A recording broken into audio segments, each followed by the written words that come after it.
recording. I will do that now. So just a bit of housekeeping before we start. Remember to let others speak. Don't interrupt someone while they're speaking.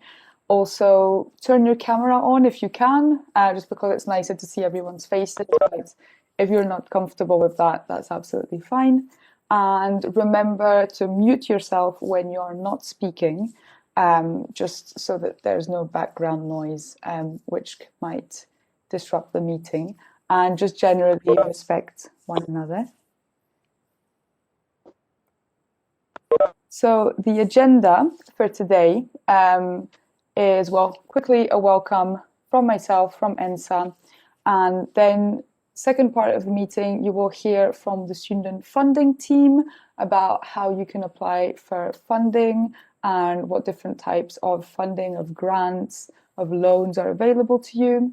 Then you will hear from the Vice Principal for Learning and Teaching about the no academic disadvantage approach that is taking place this year due to COVID.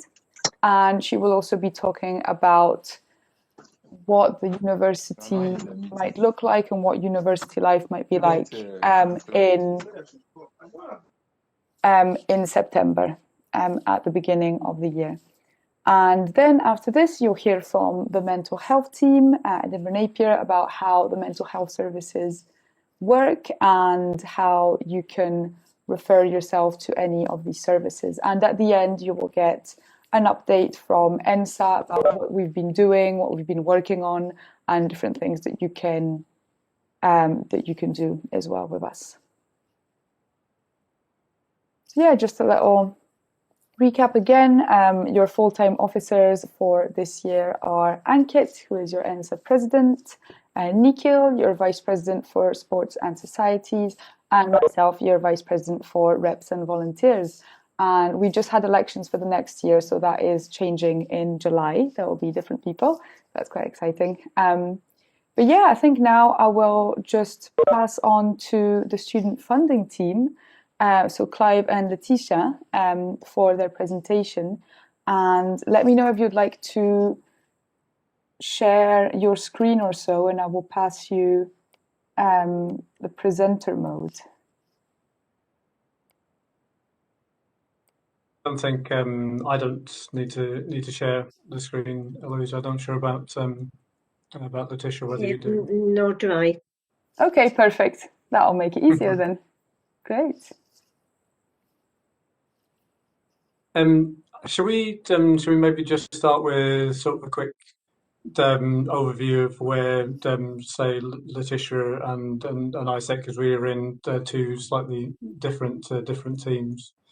So I'm in the development and alumni team, and we look after the charitable funding that comes into the university by and large. So that's funding from individual donors, from trusts and foundations, from some companies, and other charitable entities that comes through the University Development Trust, which is a separate charity from the university, and we've brought most of our funding together into a system called Find a Fund, which helps to move people to the funding which is most appropriate to them.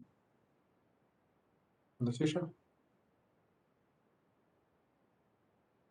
So the student funding team are part of the wellbeing team, and we advise on and administer funding mainly received from Scottish Government, such as the discretionary fund, the childcare fund, nursing and midwifery discretionary fund, and at the minute the winter COVID fund.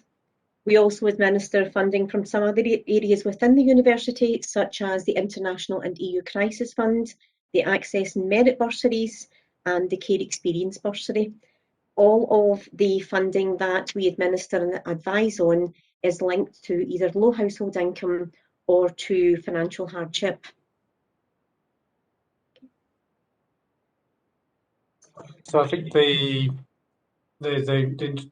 interesting thing over the past year has been with the outbreak of COVID. We also, that coincided with us bringing in a new funding system. So this is the first year in which we've had the ability to to have one application portal for all the funds that we administer, and then say it's with the huge demand for financial support that there's been since really over the past 12 months. Say it's been stress tested to a degree that we never thought it was going to be in this period of time.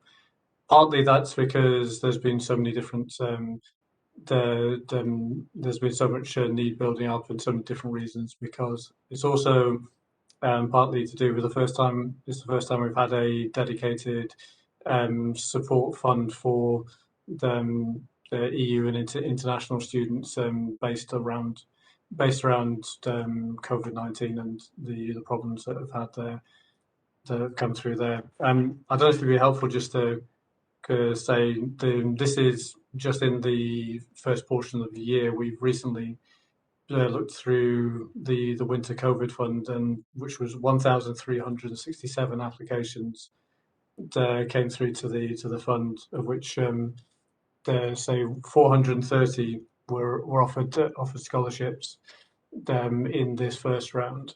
Letitia may want to say more about this, but we were also working within an extremely tight deadline from the Scottish Government to process all this. And initially, we thought we had to turn around the whole allocation that they'd given us by the end of March.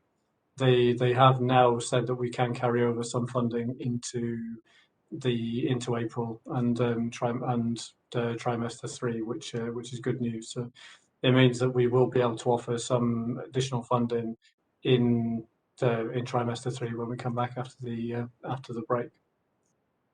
Yeah, so we were allocated just over £960,000, and we have spent over 90% of that to date. We've also spent within this 1 month period about £170,000 on the discretionary fund that we have already. So we have spent on students, I think about just over 900 students have been assisted between the winter COVID fund and the discretionary fund within March alone. So yes, yeah. You can imagine that was a huge undertaking and a real partnership between Clive and I's teams. So looking forward, what we're looking at now is we have a small portion of funding left over from that. We also have a small chunk of donor funding, which is where we initially were making most of our funding and scholarship awards from.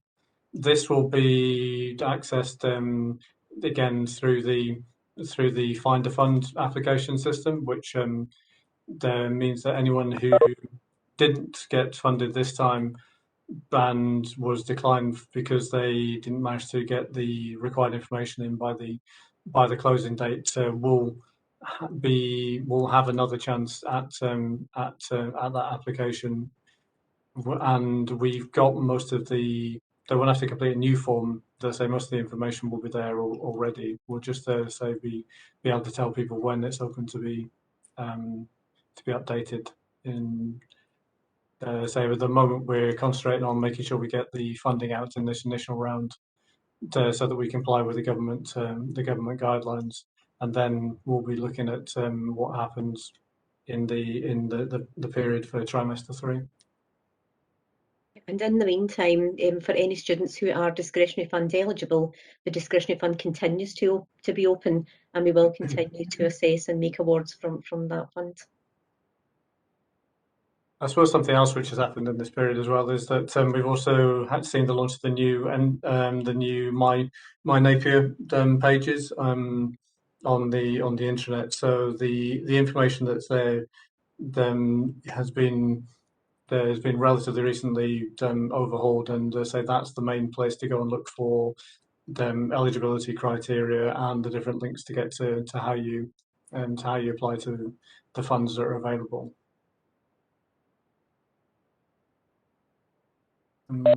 So I've actually got a quick question, if that's okay. So I know that some students, if they needed to come back from abroad and quarantine in a hotel due to COVID, that they were eligible for the winter COVID fund, I think, if that's correct. But I was wondering, now that the winter COVID fund has ended, is there any support that students can get from the funding team or from any of the funds for the hotel quarantine? So at the minute, there are some other eligibility criteria attached to the quarantine payments for quarantine, when it must be essential that they return to campus, and that's the only time that we can consider it. We haven't had any funds made available to us over and above the winter COVID fund to help with that as yet, and I think that would be something that would possibly need to be asked from other areas of the university. Certainly, if someone makes the funds available, gives us the rules attached to it, we will be able to administer it. But we haven't had any sort of any news on that so far. Okay, thank you. And now that the winter COVID fund is closed as well, what are the main funds that the students can apply for? So I think that at the minute, what we have remaining in the winter COVID fund, we will look at sort of how we move forward with that. So there is a little bit remaining, about 10%, which will probably then sort of be looked at in conjunction with other development funds that are available. And we will look at sort of what we have in total, and how best to reach out to students who've not yet had help. And I think that's the important part for us, is that, we throw the net as far as we can. We do have some students just now who have been declined for the winter COVID fund, and what we advise is that if you think you have provided all of the information, and that is, bank statements for all of your accounts, etc., and you believe that you were wrongly declined, we are reviewing the applications right now. But we do ask that students who know they haven't provided all of the documents allow us sort of time to look at those who are genuinely in need of review, to allow us, if we find that there is some reason that they were declined and they should have been awarded, that decision will be reversed, but only if the documents were provided before the closing date. The demand for the fund and the number of applications doesn't allow us to go any further than that. What we will do is we will look at the end of the exercise, what we have left, what we have in terms of other funds available within the university, and how we can then devise some sort of process that will allow us to look at students who've not yet had assistance. Okay, thank you. And we've got a question from Danny as well. Yeah, I've got two questions. So the first one was the same as Heloise's, but there's an additional point to it of how do you deem the travel to be essential? Because governments, universities, and individuals all will have different kind of criteria for it to be essential. So a student could say, I need to fly home, or I need to fly back to Scotland, I need to be at my accommodation. And it could be for some reason that they deem essential and is essential, but because of university protocols and stuff, the university decide that it's maybe not essential. So I'm wondering, how is the university handling that, where there may be a kind of conflict of answers in terms of essentialness? The second question I have you, as a funding team, seen a rise in applications for hardship because of rent costs? It's very well known that university accommodation, especially in Edinburgh, is extortionate. There is no other way to go around it. It is extortionate. So I'm wondering, have you yourself seen an increase in cases being made because students were maybe thinking, oh, I'll be able to get a job when I come, and then all of a sudden they can't afford the most basic of accommodations? So I think, Danny, the second question is difficult to answer right now, because there are so many other financial difficulties right now that it's very difficult to pinpoint. I think that the whole it's a bigger picture than that. It's the lack of ability to earn versus the very expensive costs of accommodation in Edinburgh, and COVID, and the changes to sort of accessibility of part-time work, etc. They all sort of they all kind of go together. So it's very difficult to pinpoint whether there's an increase, because there are so many other things that students refer to. And Yeah, but I do agree with you. As you know, very expensive to live in Edinburgh, and also we very, you know, we know, we do acknowledge that student accommodation is expensive, and when a student comes to us, we take these things into account. You know, we take into account if you're paying, you know, almost £700 a month for accommodation, we will look at that as being, you know, sort of a very valid reason to look for extra help if you don't have any excess funds. Okay, that's good to hear. Yeah, in terms of the essential travel, the criteria for quarantine is if it's essential academically. So we must receive confirmation that the student must attend campus for part of, at the minute, for part of their course, and that is when it's deemed to be essential. You know, because Okay. the government the advice is not to travel just now. We can't go against that. We can only go with what's essential academically, and the student would then be deemed to need to travel back to Edinburgh to study.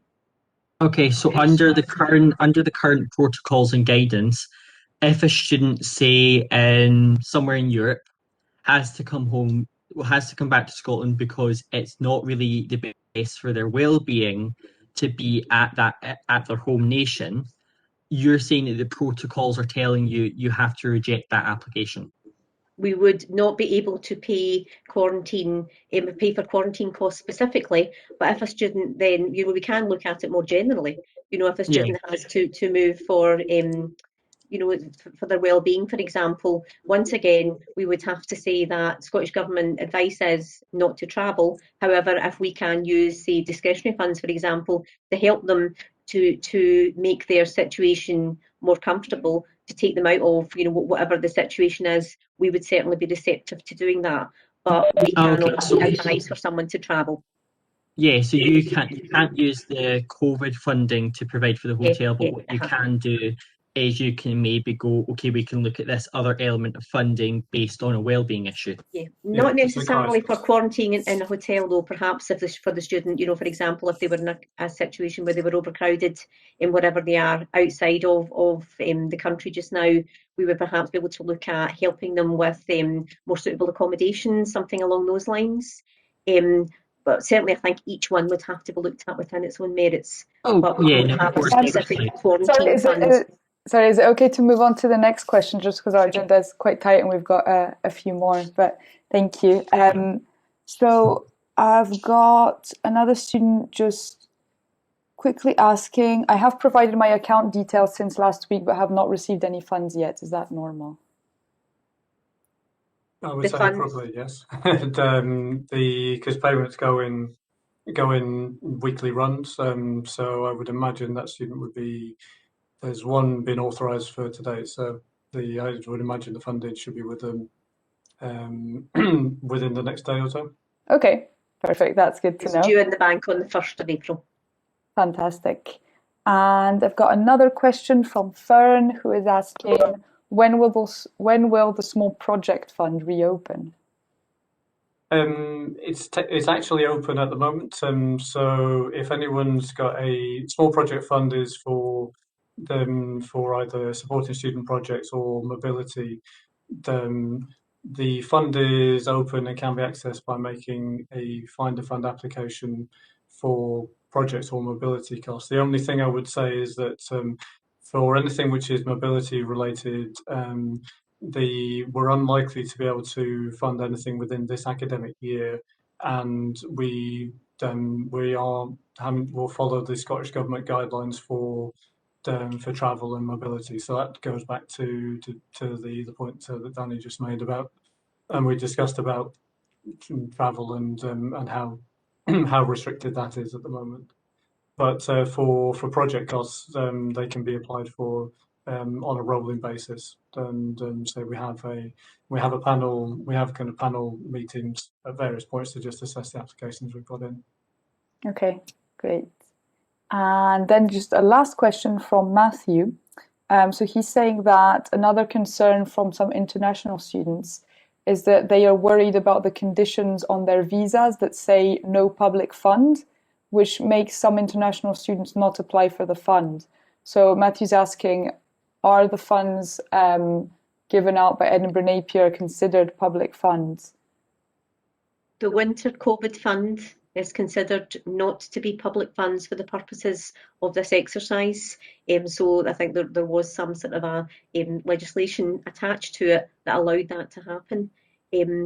As far as other funds go, our International EU Crisis Fund, is very much a one-off for very specific reasons, and again would not be considered to be public funds for the purposes of visa restrictions, etc. And any donor donated funds wouldn't be considered public funds either. Okay. And then Matthew was also asking, the students who have been rejected from the funds, do they have an opportunity to appeal? So as I mentioned, if a student believes that they were incorrectly declined, they should send an email to the Winter COVID Fund email box, and I will look at their application again. But the documents must have been provided by the closing date for us to revise that particular decision. Otherwise, it would be very much looking at any funding that's left available for them to have the opportunity to apply again. Okay, thank you, Leticia. Perfect. I think we'll have to move on now. And I'm going to welcome Alison Tobin, who is here to talk about the no disadvantage approach and what the university is going to look like in September. Thanks, Eloisa. I don't have a presentation, so I just thought I would cover some topics and then open up to questions and answers. I joined into the end of that discussion. I can see that there's a lot of lively exchanges, so hopefully we can do the same with my topics. So I'll start with the first one, which is no academic disadvantage. It might just be useful because I suspect many of you have never come across me, and that's actually quite good news because I only get involved when things start to get quite messy at student level. My role in the university is as Vice Principal for Learning and Teaching, so I have overall responsibility for all of the taught programmes in the university. So suffice to say that the last 12 months have been extremely busy in this area, and we've all done the best that we possibly can to keep you up to date with the changes that we've been making. So I'm really pleased to be able to talk to you particularly about what we're thinking about for next academic year. In terms of the no disadvantage, this has been a very, very much discussed topic within the sector, as you might imagine. When we moved into lockdown just over a year ago, we were reaching the end of trimester 2 and already had exam papers set, assessments pretty much run, and had to make some pretty quick decisions about what we would do to safeguard academic standards. You'll notice that I'm using the terminology of no academic disadvantage as opposed to no detriment. I'm happy to discuss the difference with you, but we started from the outset that we wanted to make sure that the qualifications that you received from Napier were worth as much as they have been in previous years. So we wanted to safeguard your standards, our standards and your standards. And that's been a big part of the sector as well. So there's an independent body called the Quality Assurance Agency that oversees the quality and standards in universities. They came and reviewed our learning and teaching just 18 months ago, and Ankit, who's here, experienced what that was like. So we have an external advisor to make sure that our standards are met. And they came out with some very helpful guidance to all universities on what they expected to see by way of maintaining standards. And one of the things they said was that it was really important that this generation of graduates was not deemed to be the COVID generation. So we were very determined that we wanted you to be proud of the qualifications you got, and that's where we considered no disadvantage was our guiding star, if you like, rather than no detriment. So before we made any decisions last year, we actually modelled data from previous years as well. We looked at the way that we considered classification, the proportion of marks coming from your third year and fourth year, how they're weighted across years. Would we see any benefit from changing the weighting? A lot of those things were considered, and either they would have led to massive grade inflation, which is what some universities have now discovered, or else it would actually have disadvantaged you. So in some programs, performance was equal across 2 years. In others, it might actually have got better in future years. There was no pattern that we could apply it across all programs that would be fair to all students. So last year, we made a number of decisions. Some of you will be aware that we gave all students automatic extenuating circumstances. All students were given the opportunity to defer their assessments without giving any reason why. So we basically applied our blanket rules for all students rather than requesting individuals to come along and make individual cases. And that was because we considered that the COVID situation last year was so critical that everybody had been impacted by it, and the only fair way of going forwards was to offer all students the opportunity to defer assessments or get extensions. So we were pretty generous with the extensions that we gave. In addition to that, we looked at the performance on modules over the past 3 years and looked for any module results that were outliers from previous year's performance, consulted our external examiners and put in place a normalisation process where something was so anomalous we could adjust the whole class back to the average of the module for the last 3 years. In practice, we didn't do that very much, and schools were asked to justify whether or not they did that, and I saw all of the cases that came through on that last year. So they were the emergency measures that we took last year. They will have affected any student in third year last year, and also those graduating students last year in terms of their results. What we're doing this year is reversing back to more like normal circumstances. So any student who's been affected specifically in any circumstances, I mean, this is under normal circumstances pre-COVID, you can ask for extensions, you can submit extenuating circumstances, etc. And all of that is clear on My Napier, what you can actually apply for and have taken into account. So if your studies have been impacted by illness, by limited access to resources, then speak to your module leader, look on My Napier, and you can fill in the relevant forms for that. At the same time, all universities have safeguarding of standards in place, again, under normal circumstances. And maybe I should, and this is something, Eloisa, that we're going to be working with you on to put this in a much more student-friendly format. I could release to you the university regulations, but they're so dry and legalistic. It'd be much better if we can get them into a much more student-friendly format. So as I said, all programs have external examiners. For third and fourth year modules, the externals see samples of students' work, and they can comment on whether they consider that the marking and assessment has been fair. So that's standard practice. We also consult externals, as I did when we were taking exceptional decisions at the height of lockdown last year. And we're reassured that they were satisfied that we were maintaining academic standards. All work is subject to moderation when it's marked. So schools will apply things like double marking by 2 independent markers. There is practice in place if 2 markers disagree, that a third marker would look at the work. So that's a standard moderation that takes place.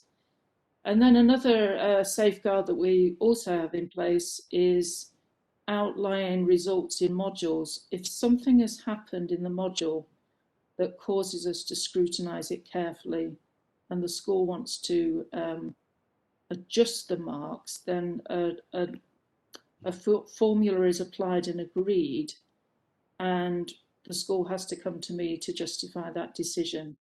External examiners are involved in that as well. So an example might be that something went wrong in the exam that affected all students, and the marks looked to be, when they were analysed, looked to be lower than in previous years, and the school could come back and make a case for scaling and adjustment. And under those circumstances, all students are judged to have been equally affected, and we scale up according to the whole cohort. So that, I hope, gives you a bit of a flavour of what we're applying now. The reason that we're not offering blanket extenuating circumstances or going through the whole-scale scrutiny and moderation against the previous 3 years, as we did last academic year, is that we've had the opportunity within the schools to look at the way that assessments are set. So exam papers were set knowing that the exams were going to be set and taken online, and there has been a move to more coursework to adjust for that change as well. So happy to take questions at this point, because the next topic is really quite different. I think we've got a question from Danny. Yeah, so my question is, the uni has clearly struggled to adapt to virtual learning, but through no fault of their own. We are going through unprecedented times, and it's by the university struggling to adapt. Be it lecturers not actually knowing how to teach their course, or the course having to be rewritten, or them not getting equipment, or the students not having equipment. Students have been negatively affected.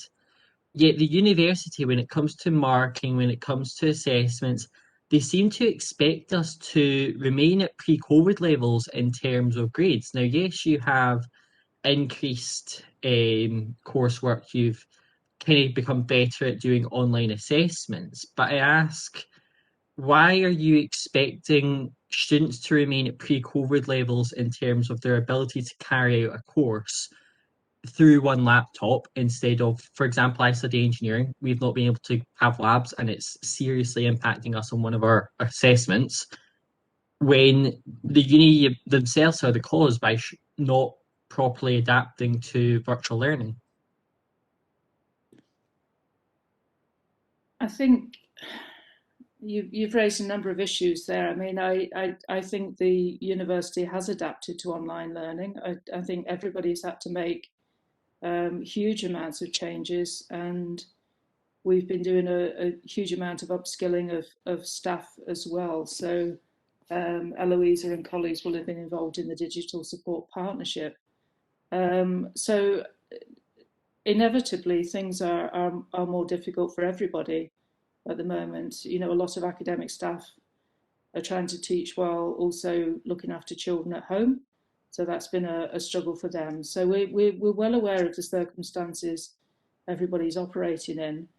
I think I said from the outset that we wanted to maintain academic standards. So to try and reduce the expectations of achievements in setting assessments, I think would be on a downward spiral if we were to do that. If you're finding that you're not being given the resources that you need to study, then I'd really like to hear about that, because I only become aware if issues are escalated up to me. I mean, the first port of call should be your programme leader and your PDT. So if you raise concerns that aren't dealt with, there are a university process to escalate those issues further. Obviously, as I said, individual students that are personally affected should raise those extenuating circumstances as well. I've certainly looked very carefully at student results. We've just done an analysis of the first trimester results, and they map very, very closely to previous years' achievements as well. We also looked at the degree outcomes for last year and found that in most cases, the first and 2-1s had increased over previous years. And certainly from the reports that we get from external examiners, they're very satisfied with the quality of work that you've all been achieving.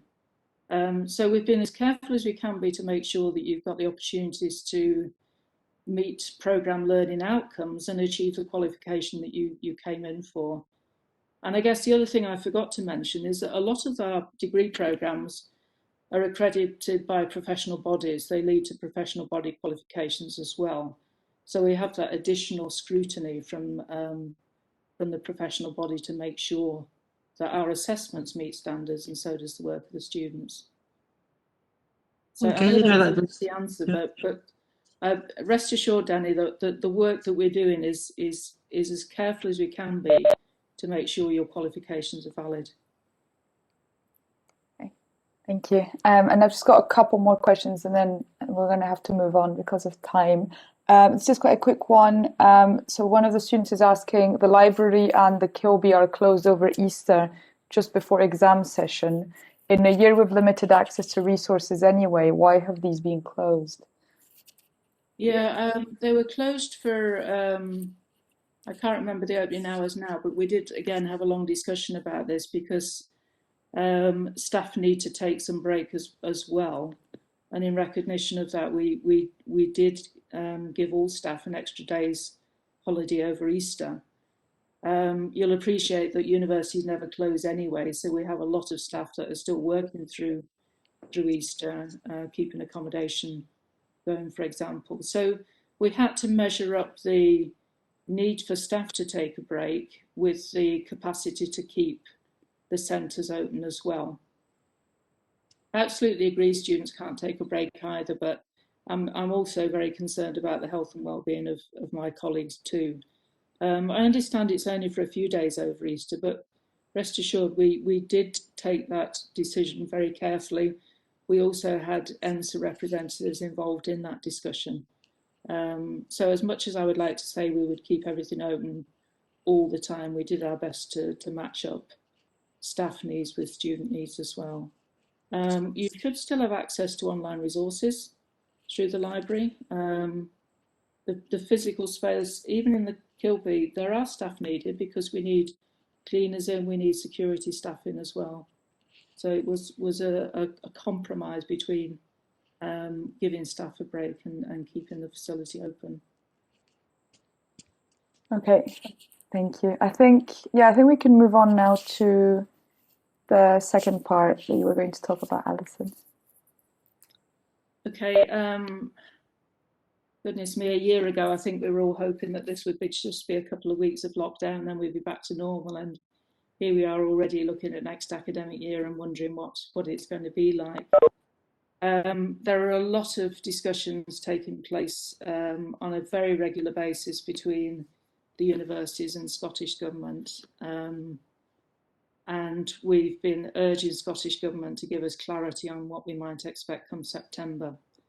You'll probably be surprised to know that the timescale for planning timetables is already started. The clock has already started ticking for next academic year. So we're collecting data now on modules, trying to fit over 900 different modules into spaces on campus for next academic year, without being certain as to whether we'll be operating at 2 meters social distancing, 1 meter or no meters at all. So I've got colleagues at the moment looking at modules with the advice to module leaders is to plan for 1 meter social distancing. We're pretty sure we won't be back to completely normal come September. If you look at what Scottish Government is talking about now, they seem to think that by the end of June we might be in level 0. Level 0 still has social distancing and health and safety precautions with it. So we're planning modules at 1 meter social distancing on the basis that way we can get more opportunities on campus, and hoping that all students will have time on campus come next academic year. Obviously, if things change, we need to be able to change the circumstances as well. So module organisers are having to look for contingencies. So if we're still at 2 meters social distancing, what would that look like? So even if things run according to plan, we'll be well into August before we're able to release module timetables to you, but we would hope to get something out to say, as we did earlier on this trimester, this is what we're expecting it to look like, and you should check back with your programme leader over the summer as things change. Other things that we need to take into account, and I'll be discussing with ENSA when we meet later on in the week, is to what extent university sports will be back up and running. So as you know, we do our best to honour the Wednesday afternoons, keep them free for sports. Obviously, if we want to get as many students on campus for learning and teaching as we can, we may need to have some flexibility on the use of Wednesday afternoons teaching. So that's something that we need to explore further. We're also looking at extending the teaching days so that we can teach later on into the evenings, but that obviously has to be discussed in the context of staff availability and what students would think about having access in the evenings as well. One thing I should say is that despite what you said, Danny, there have been some extremely good examples of blended and online learning. And I'm very proud of the work that has been done by many of my colleagues. And what I'm encouraging them to do is to build on the excellent examples that have been achieved, and where they have worked well with students is continue them on into the future as well, because there are many positives. For example, I know that recording of lecture material, getting lecture material up on Moodle sites well in advance, and doing a truly flipped classroom approach where it's more discursive rather than passive teaching. We have some examples, excellent examples that I would like colleagues to build on. So next year is about recovery, but it's also about taking forwards the benefits that we've learned over the last year that have been good both for you and also for the way that the university operates. So I can't give you a this is what September is going to look like any more than the Scottish Government can tell us exactly what the next 3 weeks will look like, I'm afraid. So be prepared for flexibility still. Okay, thank you, Alison. I'm just going to ask you one question because I'm aware of time. This one's kind of related to what you just spoke about and to the no disadvantage approach as well. But a student is saying the approach towards first year students was not planned well. There was a module that gave too much work and the lecturers expect them to have the perfect academic writing. Students don't know what happens if they fail a module after retaking it and are worried if they can continue to next year. I realise it's not a question, it's more of a statement. But... Yeah, I would hope, well, I would like to hear more about that if there is a particular issue with the module. Mm-hmm. I don't think I can take an individual case like that, but that's absolutely fine. I'll get back to the student and and do that. Okay, well, thank you very much, Alison. I think that was really helpful to everyone. And yeah, now I think we can move on to the mental health team for their presentation. Thanks, bye-bye. Thank you. Thank you.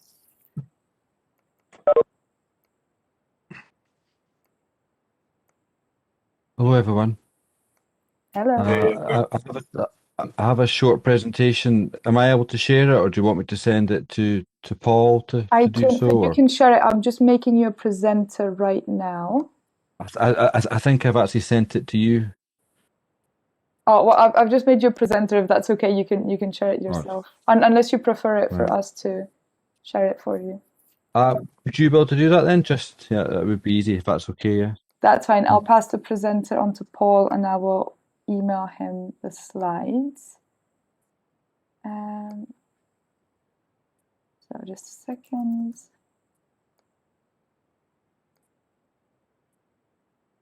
Right, I've just emailed you the slides, Paul. So you should get them right now. There's only a couple.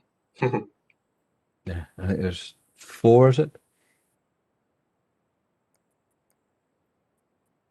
That's fine.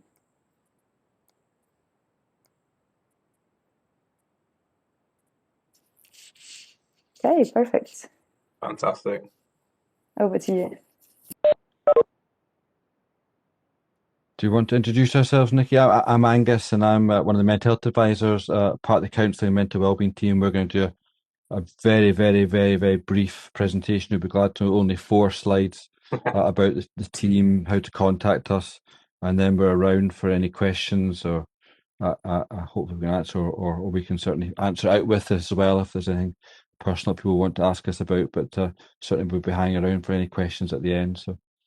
Fantastic. Yeah, so I'll kick off. My name's Napier. I'm the clinical counselling lead. If we could have the first slide, that'd be great, and I can give you an overview of what the counselling and mental health wellbeing team can offer to all students at Napier. So as you can see there, that there's 4 main areas. We have the counselling and CBT, which stands for cognitive behavioural therapy. So students can access support, and what we're offering currently is 5 sessions, a maximum of 10. Those can be taken up either by WebEx, Microsoft Teams, or we can do that over the telephone as well. And we can even do email. So students can access either of those 2 services. We also have mental health advisors, which Angus is one of the heads of that. And the good thing about the mental health advisors are they're able to work alongside students, some cases for a whole semester. It's not a weekly service, but it's something where they can check in, look at alternative support, signpost you to lots of various different additional supports that Napier have, and also externally from the university. And we also have mindfulness sessions and groups.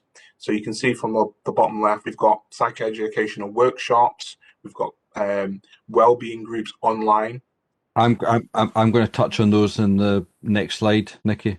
Brilliant, fantastic. And then we've also got drop-ins. So through the week, students can contact the counselling service to have drop-in support and make it a short appointment. As Angus said, he'll touch a bit more on Together All and SilverCloud, and we also have resources and information at the library and self-help. Next slide, please, Paul.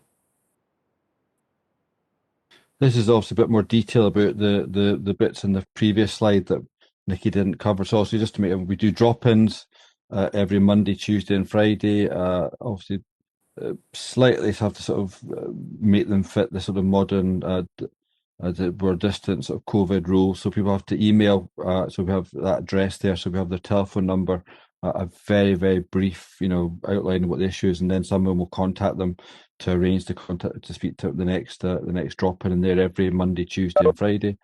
We're delivering psychoeducational wellbeing workshops. We've got, I think, one that's just run just now on isolation and loneliness, and we're running one in a couple of weeks' time on procrastination, and they've been run throughout the trimester. SilverCloud, we're in partnership with SilverCloud. That's a CBT-based online resource, and students can access it. There's 2 versions. There's the sort of self-directed, non-supported, and the supported versions. So students can access the self-directed, non-supported versions through that email address and through their own student email address. Then if that has modules on resilience and sleep and stress and general well-being, then there's a supported version which they would be guided through with a member of the counselling and mental wellbeing team. They would obviously be assessed for that through the sort of process, and if that was felt necessary then, or felt useful, then together the student and the member of the team would guide them and support them through that. And there's modules there, slightly more complex, detailed modules again around anxiety, depression, other aspects of wellbeing. Together All is a partnership organisation again that we work with online, and they offer a community, online community, which is very supportive, which is, you can information, you can link in with other people.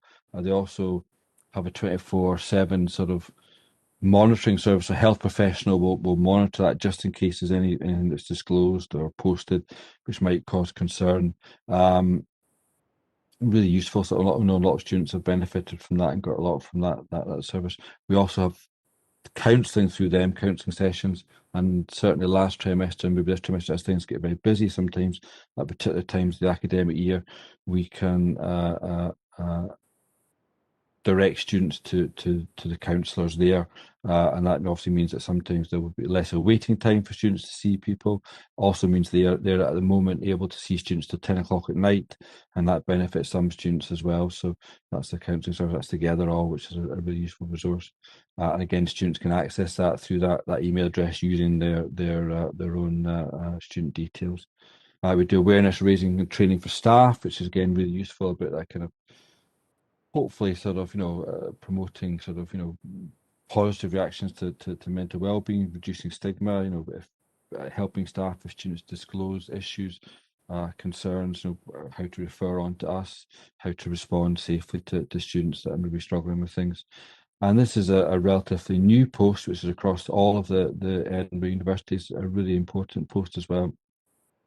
It's the Edinburgh Rape Crisis Centre worker, and obviously specialist support for students, who are experienced sexual assault or abuse historically or recently, and it's paid for or shared across all of the Edinburgh universities, and she works with us, Ali, on a Thursday and Friday morning, and students can be referred to her to the Counselling Mental Wellbeing Service, or sometimes they can self-refer directly again through that email address if that feels more appropriate. A number of students have done that as well.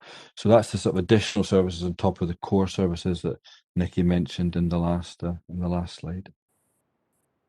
Thanks, Angus. Next slide, please.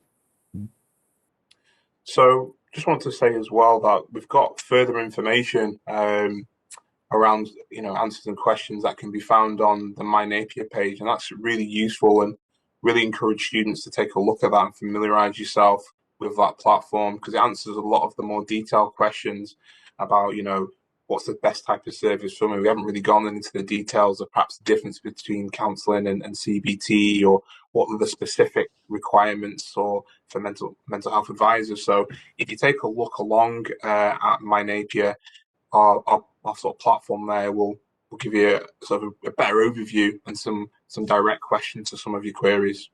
Next slide, please. And finally, we're kind of just going to talk a little bit about just the referral route. Essentially, we've got one access point to the service. So any queries or questions or looking to get a referral and assessment, go through counselling@napier.ac.uk. I think Angus mentioned as well, you'll be asked to complete just a short registration, and then the assessment can be arranged through My Future. We also take referrals from PDTs, and that can be made through the student's permission.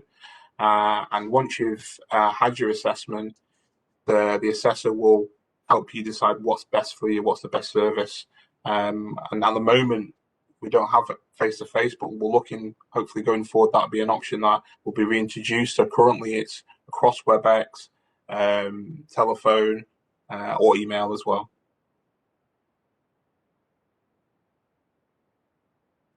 Next slide.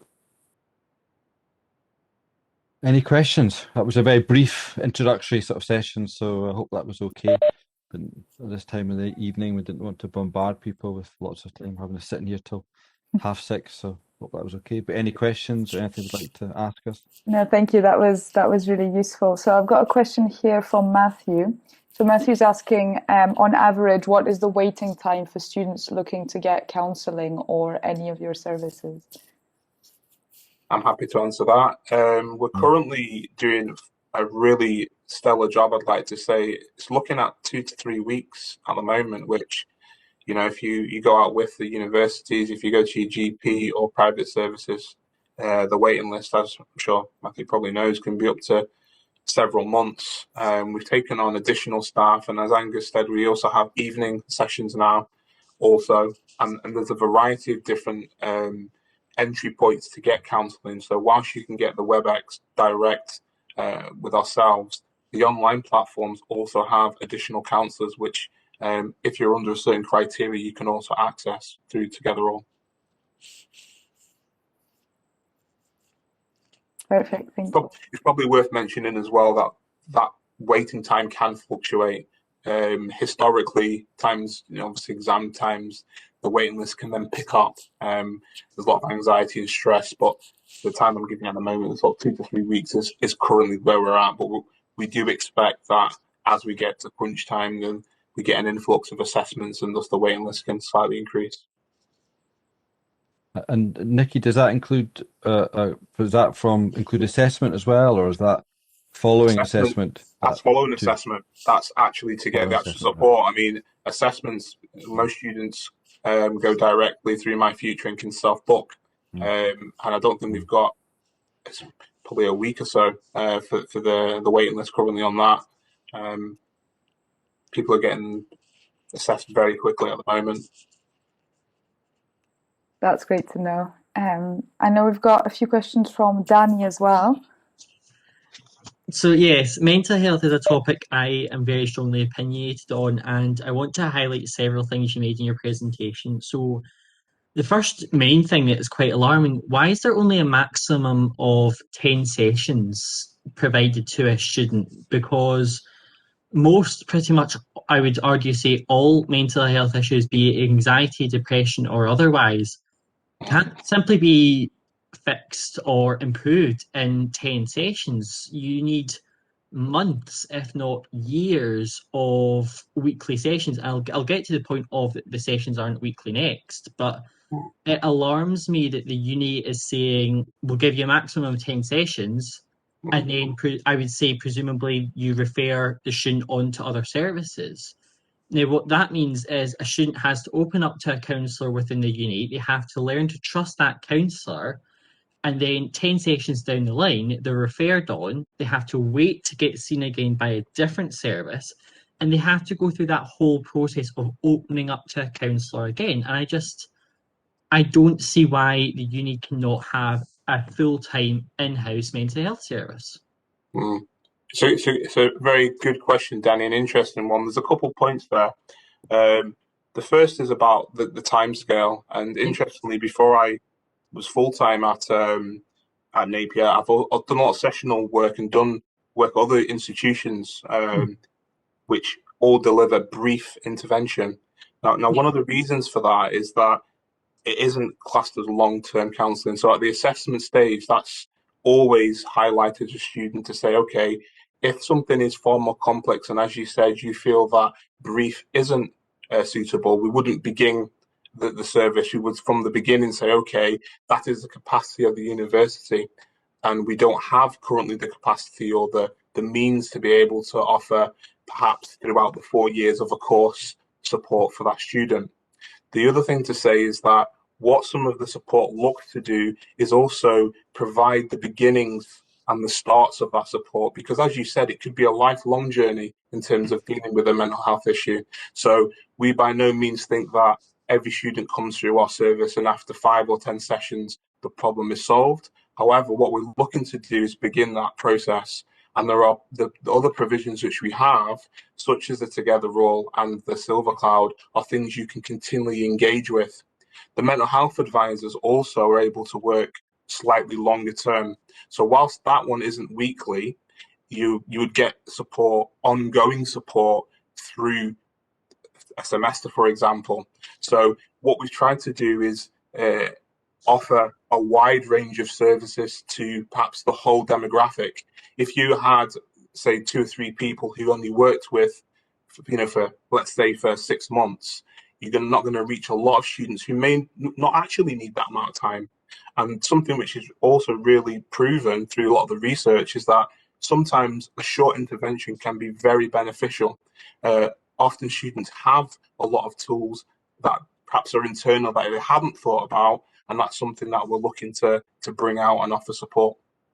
Cool. My other 2 points, they're slightly smaller ones, is why is the rate price counsellor only available for, I understand you, obviously I think it'll be a case of you share it with the other Edinburgh unis, but they are only available for 2 mornings a week, and these 2 mornings are actually back to back, so they're Thursday, Friday. So if a student comes to you needing the expert support of the rate price counsellor, let's say on a Monday morning, they email you, go, this has happened, I need to speak to someone.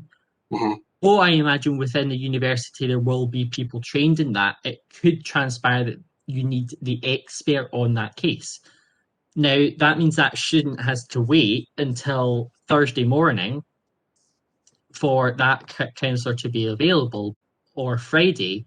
But then what happens if what happens if that student has classes Thursday and Friday morning that they can't really afford to miss? Because I mean, I know for a fact if I miss a class, I then spend the next couple of days trying to cram it in somewhere else to catch up. So could it be looked at, obviously, as you know, as a joint scheme within all the Edinburgh unis, that instead of, for example, Napier having the rape crisis counsellor Thursday and Friday morning, how about you have the counsellor Monday and Friday, and then another uni has it Tuesday, you know what I mean? So that the support is spread out through that week, so that if a student does come to you and say, listen, I need to speak to this person, they are available within 2 days instead of maybe 5 days. Well, what actually happens with that scenario is that maybe it's not as clear that the referral process actually they can go directly through the counselling service. So if somebody has an immediate issue, they don't have to wait till Thursday or Friday to seek advice for referral. And we also do have safeguard support if there's an emergency or an immediate case that needs dealing with. That can be addressed. And whilst Ali is only one person, as you said, across the multiple institutions, that's kind of the logistics of why we have her on that day, because the other day she's at Heriot War and at Edinburgh Uni, Queen Margaret's. So it's almost like a logistics of one individual. But in terms of the individual who's struggling, they don't have to wait until a Thursday and Friday to make contact. Before they can self-refer, and then that office can get in direct contact with them. Right. Okay, that's good to hear. The other thing, just to say as well, Danny, which is really important, is that actually the current waiting list at Edinburgh Rape Crisis is close to a year. So in terms of what we're able to do by working within the institution is dramatically shorten that time when a student is met. Yeah. Okay. I think Angus was going to say something there. No, I was just Nikki just said exactly what I was going to say. Actually, so the last and final thing is obviously you talked about there's not currently an in-person option, but you're looking into providing one. I assume that this was a decision made by the team based on the pandemic and the lockdown, but I question this slightly because I know for a fact that GPs the way they are operating is they try to do the consultation via telephone, WebEx, Zoom, Teams, all that sort of thing. And if it's not viable, then they are allowed in some cases to accept the patient to come into the practice and have the assessment or the appointment face to face. Now, you will get a lot of students, especially neurodiverse students, who are arguably more vulnerable to mental health issues, unfortunately, who aren't really good at WebEx and all that. I'm lucky, I'm quite good at getting through the laptop and all that, not always though. So is it maybe something that the mental health team should look at expediting, of offering a limited in-person option, but only when there isn't, when it's not viable for a telephone appointment or a Zoom or WebEx to occur?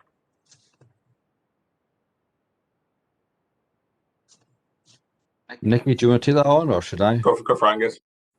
I think it's again a really interesting question, Danny, and I suppose it's a complicated answer in that we did, obviously have thought about this long and hard. We've also had to take guidance from our management, obviously the Scottish Government, the risk assessments around, and it's been a difficult decision to have made, and I believe, that obviously that a lot of students have used the service. A lot of students have been able to use the service through phone or email or through Teams or WebEx. However, we are aware of a few students who have struggled with that, and we've maybe directed them to local resources where they are, if they're not living around Edinburgh.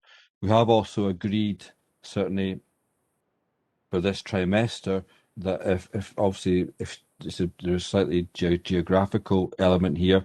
If you live in Inverness, it's not necessarily possible, but certainly for students in Edinburgh, around about Edinburgh, we have agreed, and a couple of students have used this, where it's not necessarily meeting people face to face, but if being at home there's an issue around confidentiality or not being able to talk because of, some, family dynamic or because of a, issue with software, whatever, then what we have agreed is that students can come into university and use one of the counselling rooms and use the resources there to contact a member of the team. And that has certainly worked very well for a couple of students who've maybe struggled with, because of issues at home or a sense that somebody might be listening at the door. So that is something we have used. I know it doesn't entirely answer your question, but that is a way that we've been enabled some students who've maybe had issues with confidentiality or struggled with privacy or technology at home to come in. Sadly, that is obviously only really practical for students in the Edinburgh, around the Edinburgh area. If you're living in Aberdeen, it's not so it's practical, obviously. So, but I think it's a really important question you ask, and I think, certainly it is something we have thought long and hard about and had to take obviously guidance and I suppose also staff well-being here as well, in terms Yeah, of of course. of students and stuff. So, but it's a really important question you ask, and hopefully we will be able to offer some service, on a campus face-to-face with students, as things progress and situations change. But some great questions there, Danny, so thank you for that. No worries. Thank you. So yeah, thanks everyone, and yeah, I think we'll move on now to the ENSA update. But thank you, Angus and Nikki, for the presentation, for answering the questions. That was you've got our slides, so if you want to forward them on to anybody else, please don't hesitate. I will. I'll share them around. And yeah, Fantastic. if anybody has any questions, they can certainly email us out with this as well if they have any questions as well. Not a problem to do so. Great to know. Thank you so much. Thank you. Bye now. Bye. Bye. Okay, great. Now I'll just pass on to Ankit and Nikhil, who will give you some little updates about what's been going on at ENSA. And then after that, we're done.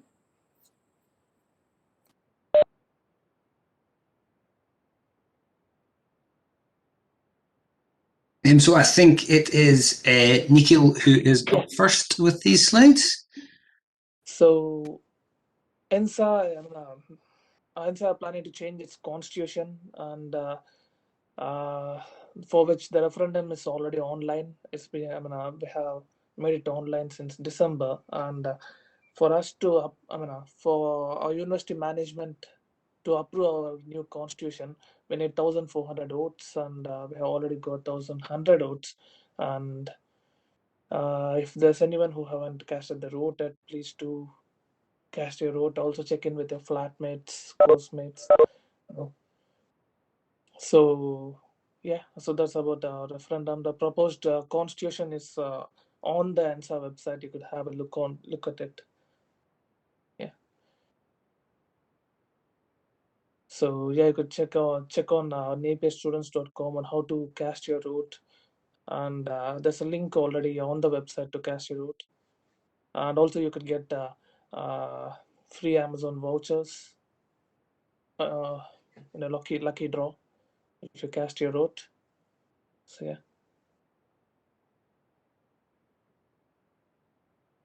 And and as the guidelines have eased over the past few weeks, our sports clubs have got back on field.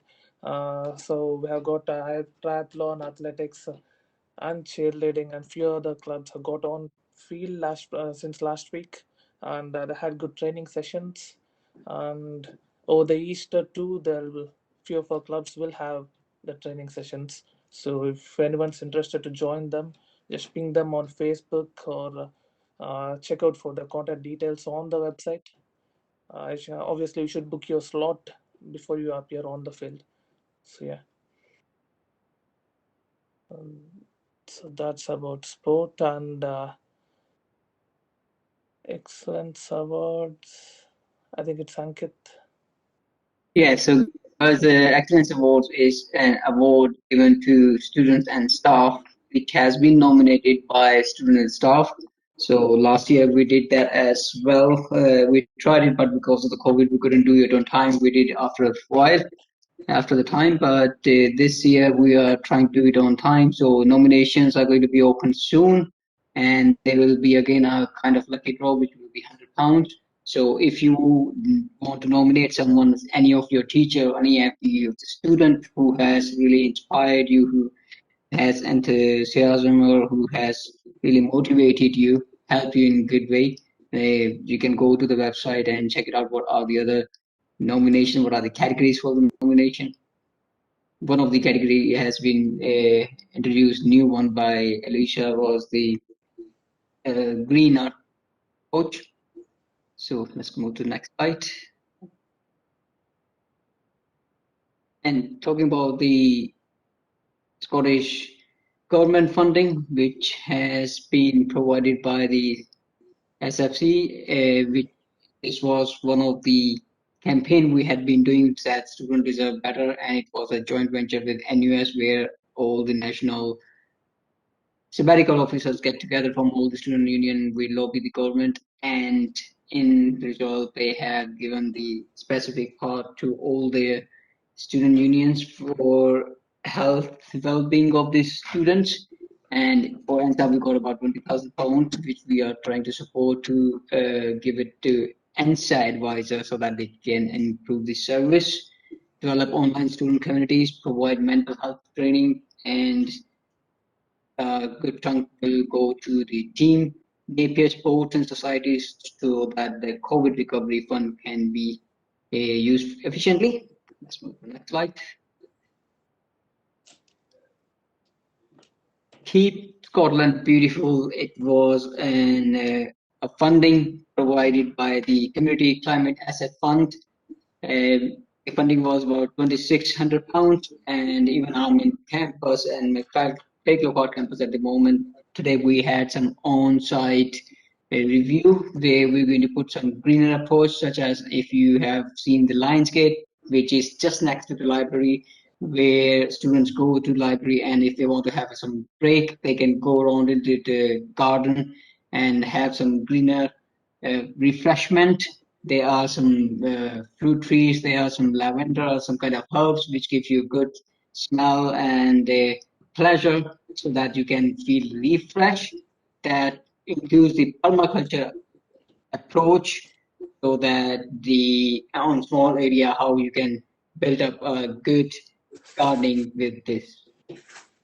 We're trying to take it to the all the other campuses as well, such as Craiglockart, where I am at the moment, and Sighthill, so that this will be available to those students in those campuses as well.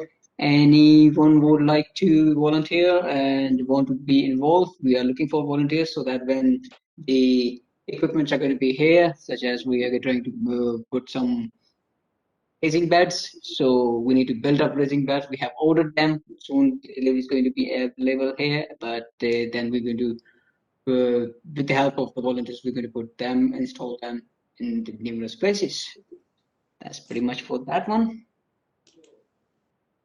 And NUS conferences, NUS, if you know, is about national union students, where, as I was saying, one of the campaign we did previously was Student Deserve Better, and this is about conference which takes annually once in a year.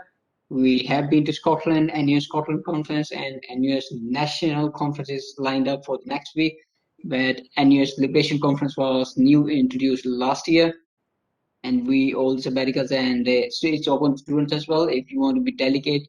And some students have came further, and they are trying to represent as a delegate of our Edinburgh Napier Student Association into those conferences, where some of the policies take place, such as if there is a gender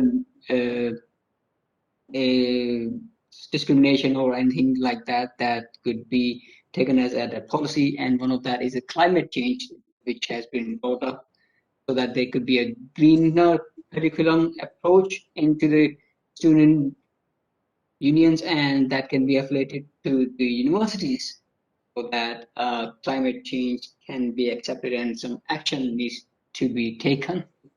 That's all pretty much. Is that all for me?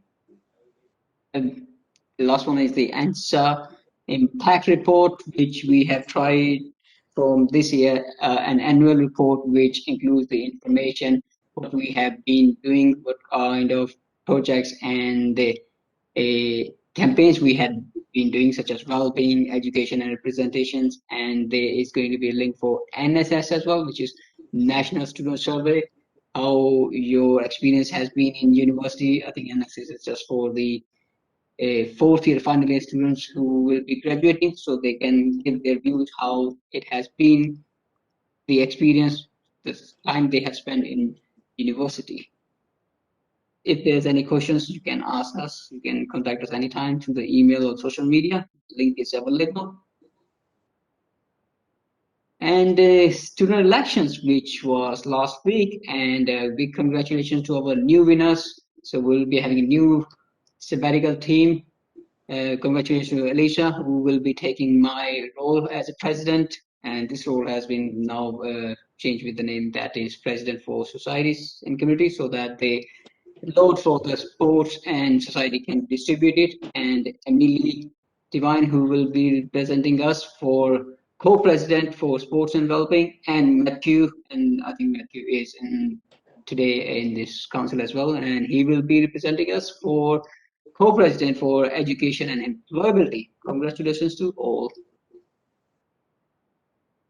Let's go to the next one, and that's back to Alicia. Yeah, fantastic. Thank you, Ankit. So I think that's it. We're just going to close off the meeting. It ran over for 5 minutes, but I feel we did quite well. It was very tight. Lots of questions to be asked, lots of things to say. But hopefully you managed to get what you wanted out of this meeting. So thank you so much for coming. I hope you found it useful. What I'll do is that this recording will be up on YouTube afterwards, so I'll be able to share the link with all of you in case you want to share it with your classmates, or if you want to watch a particular part of it again, just to get some information. And I'll also share the slides and the slides from the mental health team as well, in case you need to see that too. And always remember that you can email us. So our emails are there for myself, Nikhil and Ankit, and you can message us on Facebook as well. But I think that's it. So I will let you all go and I'll stop the recording. But thank you, everyone. Have a nice evening.